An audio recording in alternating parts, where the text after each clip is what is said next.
Sal-aħħar ta' din is-sena l-Ajruport Internazzjonali ta' Malta se jkun installa 6 C3 scanners b'investiment ta' ftit inqas minn 3 miljun euro.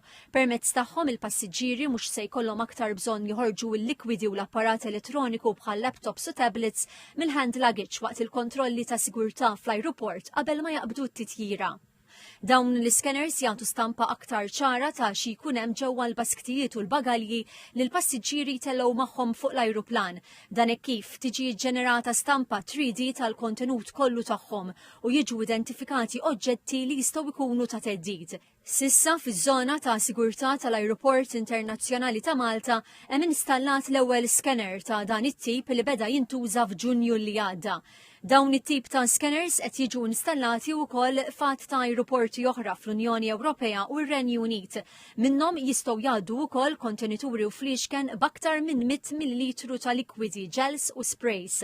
Madanakollu, il-Kummissjoni Ewropea l-ġimgħa li għaddiet ħabbret li minkejja li fl-ajruporti qed jiġu installati dawn l-scanners mix-xahar id-dieħel se tinforza restrizzjonijiet temporanji fuq il-volum tal-likwidi fil-hand luggage fil-pajjiżi tal-Unjoni Ewropea. Il-Kummissjoni Ewropea qalet li b'effett mill-ewwel ta' Settembru li ġej se jkunu permessi biss fliexken b'mhux aktar minn 100 millilitru ta' likwidu fil-hand luggage, anke jekk jgħaddu minn dawn it-tip ta' scanners.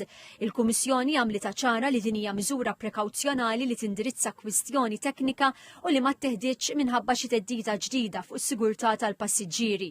Xorta waħda spjegat illi qed tikkollabora mill-qrib mal-Istati Membri u mal-Konferenza Ewropea tal-Avjazzjoni Ċivili bilan li jinstabu soluzzjonijiet tekniċi f'qasir żmien. Minkejja din id-direttiva fl-Ajruport Internazzjonali ta' Malta se jibqgħu fis-seħħ l-eċċezzjonijiet eżistenti fuq likwidi bħal mediċini preskritti minn tabib u ikel ta' trabi għal passiġġieri li qed jivvjaġġaw ma' tfal taħt l-età ta' sentejn fil-kwantitajiet li huma meħtieġa għat-tul tat-titjira. Dawn il-likwidi xorta waħda jistgħu jiġu soġġetti għal ispezzjonijiet addizzjonali.